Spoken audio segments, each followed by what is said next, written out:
Right off the bat, this video is not about the Bloodborne remake that made its rounds online a while back. I've played that game before, but rest assured this is something entirely different. I introduce to you, dear viewers, Nightmare Creatures 64. Subscribe if you like content surrounding old games, as I'm doing it all the time here on this channel. Okay, so I had literally never heard of this game before about a week ago when my brother and I were looking online to see if the 64 had any horror titles on it. And while this game doesn't play like a typical horror game, it's got all of the theming down pat. We've got zombies, demons, werewolves, giant monstrosity amalgamations, and just so much more. I know I've been throwing the Bloodborne 64 thing around a lot so far right now, but it's mostly in these themes and ideas that allow me to draw these connections. The game is also set in a very old Victorian-style London setting, which gives off a very similar vibe to me, and it can kinda help my case that we have such an active style of combat in this game too. I mean, we even start with this blunderbuss-looking pistol, so the connections speak for themselves. Speaking of combat though, let's start off this detailed look into Nightmare Creatures with a bit of a controls tutorial. First things first, we've got a sort of third-person camera, tank-style controls thing going on here. Forward will move your character, while side-to-side inputs will change the way that you're facing. It takes a little while to get used to, sure, but it's never really created any problems for me during my time playing, largely because when you press down on the analog stick, you do a quick back step rather than just walking backwards slowly as one might expect. If you get the hang of using this back step fluidly, I don't think you'll have any problems with the way that this game controls. Apart from the movement, we have two different attack buttons on A and B.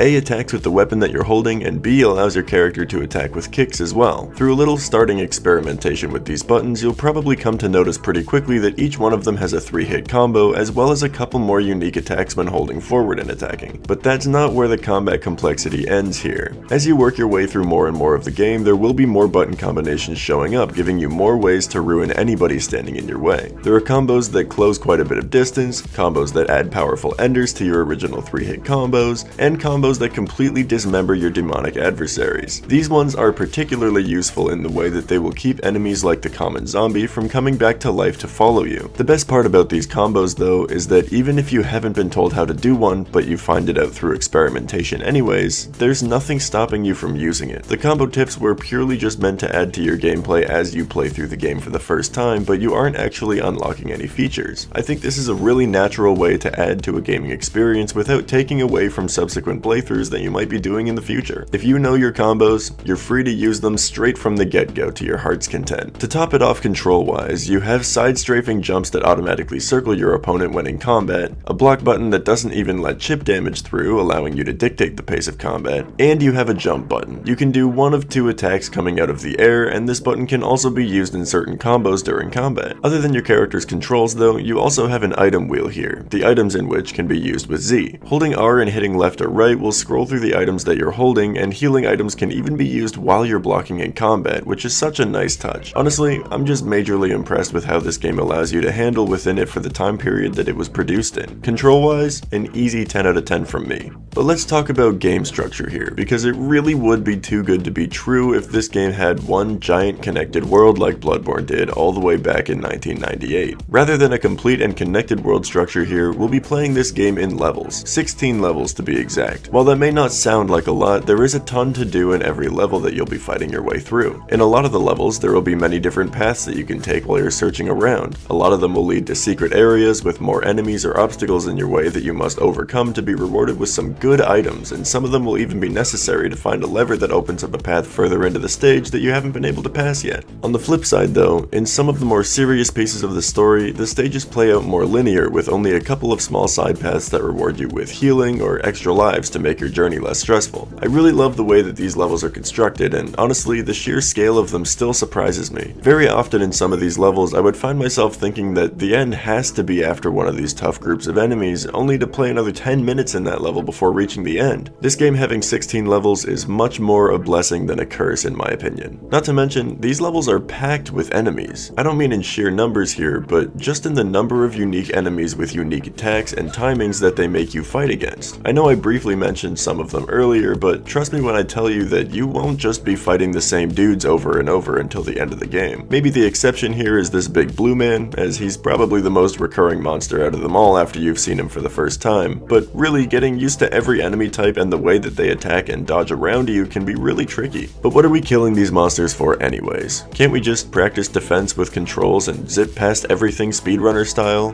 And I mean, yeah, you could, but you'd be taking damage over time. Let me explain. This meter above your health is your adrenaline meter, and with it, you'll be fighting off the deadly virus that's in the air that's already corrupted everybody here and turned them into monsters. The antagonist of this game is something of a mad scientist, and as any regular mad scientist would, they let their experiments go a little too wild, corrupting everything in London as we know it. This adrenaline meter will continue to drop as we play, and our only method of refilling it will be to slay monsters. I don't know exactly how this works, but I guess the adrenaline pumping through our body as we risk our lives to chase our adversary is somehow keeping us away from becoming a monster ourselves? I'll take it, man. This is a fun mechanic. If you don't like the stress of having to move forward at a decently quick pace without much lollygagging, this game mechanic is actually completely optional, as you can toggle it in the options from the main menu. I think this is a great addition. You can play the game as intended, or you can take every corner as slowly as you want to and never get caught off guard by anybody. Just another way that Nightmare Creatures allows the player to dictate the pace of their gameplay. Aside from regular enemies you'll be finding in regular levels, we also have 4 unique boss encounters that are all quite fun in my opinion. These creatures are all different than those that you've faced so far, and you'll need something other than your regular attacks to take them out. In one of my favorite little twists within this game, these bosses all need to be taken out by using some sort of environment surrounding them. I really like this idea. Taking out these support beams to kill the Hydra Snake, or collapsing the building structure to beat up the Yeti, or using these weird horror movie contraptions to kill this psycho knife-throwing monster just feels really good. It takes you away from what might eventually feel a bit repetitive and gives you a different goal to try to achieve for a little while. The final boss plays a little more like a regular fight, but even when fighting him, you're forced to use combo attacks that are actually strong enough to damage him at all in order to take down his health. Everything about these bosses will be completely unique to your experience trying to beat the game, and I really can't praise them enough. Let's see, player controls, world level structure, enemy designs, bosses, what haven't I mentioned yet?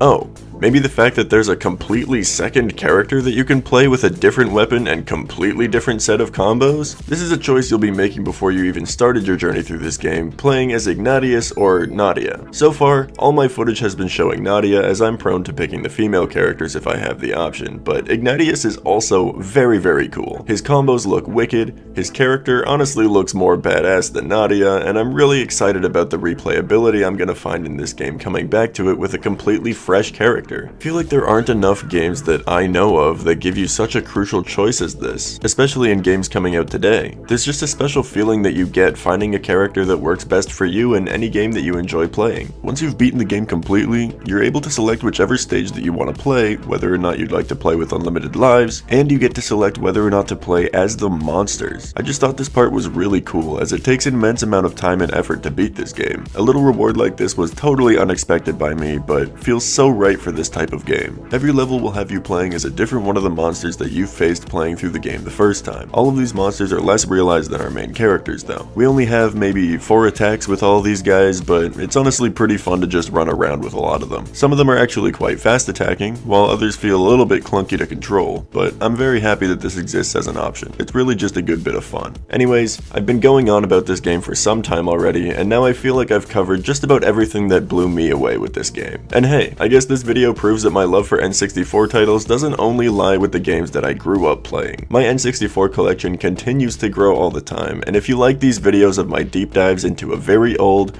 very dear to my heart era of gaming, please consider subscribing or even just watching a couple more of my other videos on the system. The N64 will live forever as far as I'm concerned, which means that I've got a lot of time left to continue exploring all sorts of old games, and I hope that you'll stick around to see it. As for now, I've got more ideas in the works that I gotta get back to. 2024 is looking to be this channel's strongest year yet, and I'm excited to share it with all of you. Until next time, my name is Myloe, and I'm out.